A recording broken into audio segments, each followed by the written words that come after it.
44 कोटी रुपये निधी आहे. एक्झॅक्ट अमाऊंट आपल्या काही वेळात DIU साहेब आपले प्रेस नोटमध्ये देऊन टाकतील.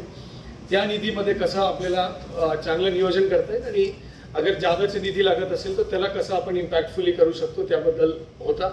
त्याच्याशिवाय आपण ऑलरेडी जो सुपर 50 आहे त्याला सुपर 100 करून त्याला ऑलरेडी नियोजन करण्यात आलेलं आहे. नगरपालिका, महानगरपालिका आणि ग्रामीण भाग, अनुदानित शाळा, अंग्रेजी माध्यमिक शाळा सगळ्या विषयाबद्दल आज चर्चा झाली. त्याचे सविस्तर माहिती सन्माननीय शाळा शिक्षण मंत्री महोदयांनी या ठिकाणी आपल्याला दिला आहे. त्यांनी जवळपास 3 तास 15 मिनिटची एक बैठक या ठिकाणी घेतली. त्यांच्या मी या ठिकाणी विशेष आभार मानतो की त्यांनी वेळात वेळ काढून या विषय सोडवण्यासाठी त्यांनी खूप लक्ष दिलं. दुसरा विषय आहे की आपल्या भूकंपच्या संदर्भात नाशिक जिल्ह्यामध्ये आपल्याला माहिती आहे की मागच्या 1 महिन्यामध्ये सुमारे 45 घटना भूकंपची झालेली आहे. या सगळे लो इंटेन्सिटी भूकंप आहे, म्हणजे सगळे 4 रिक्टर स्केलचे खाली आहे आणि 2.5 ते 4 या रेंजमध्ये 2.6 to 4.1 या रेंजमध्ये या भूकंपचे झटके जाणवले. याची एकच ठिकाणी स्वॉर्म ऑफ अर्थक्वेक्स आपण म्हणतो, एकच ठिकाणी त्यांची एपिसेंटर आहे आणि त्या एपिसेंटर रेंजमध्ये एकच फॉल्ट जो आहे, जो आपण क्रस्टल फॉल्ट म्हणतो, इंट्रा कॉन्टिनेंटल फॉल्ट, त्या ठिकाणी भूकंप झालेले. त्या ठिकाणी सेस्मिओग्राफ मिनिस्ट्री ऑफ अर्थ सायन्सेसने त्या ठिकाणी बसवलेला पण आहे. या भूकंपामुळे 2 प्रकारचे जो गोष्टी मी आधी पण ज्या वेळ माझी चर्चा झाली आपल्याला सांगितलं होतं की 2 प्रकारच्या गोष्टी याच्यामध्ये होण्याची शक्यता असते. सर्वप्रथम जो आहे की काही ठिकाणी बिल्डिंग्समध्ये क्रॅक्स येऊ शकतो आणि ज्या ठिकाणी लोड बेरिंग स्ट्रक्चर अगर व्यवस्थित नसेल तर ते क्रॅकचं प्रमाण मोठं पण असू शकतो.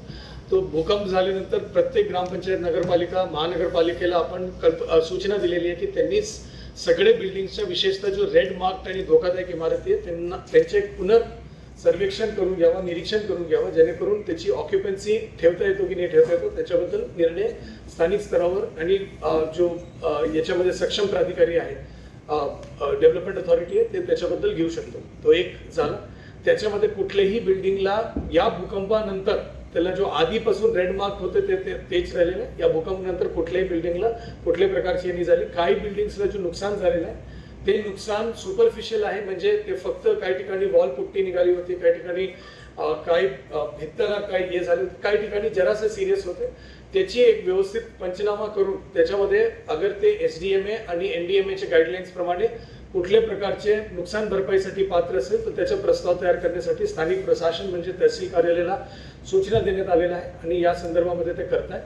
दुसरी गोष्ट, लँडस्लाइड, जमीन कोसळण्याचे काही घटने, मायनर घटने 2-3 ठिकाणी आपल्याला दिसून आलेले. त्या ठिकाणी करेक्टिव्ह मेजर्स जो काही घ्यायचे ते आपण घेतोय.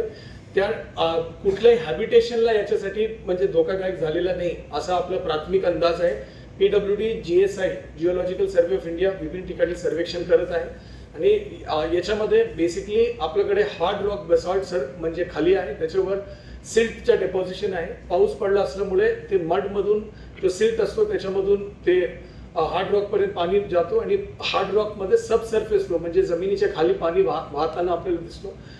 त्याच्यावर अगर भूकंप झाला तर त्याच्यामध्ये काही प्रमाणात डिस्प्लेसमेंट होण्याची शक्यता असते आणि ते 2-3 ठिकाणी आपल्याला दिसून आलं, परंतु धोकादायक परिस्थिती कुठे झालेला नाही आहे ही आपला प्राथमिक अंदाज आहे.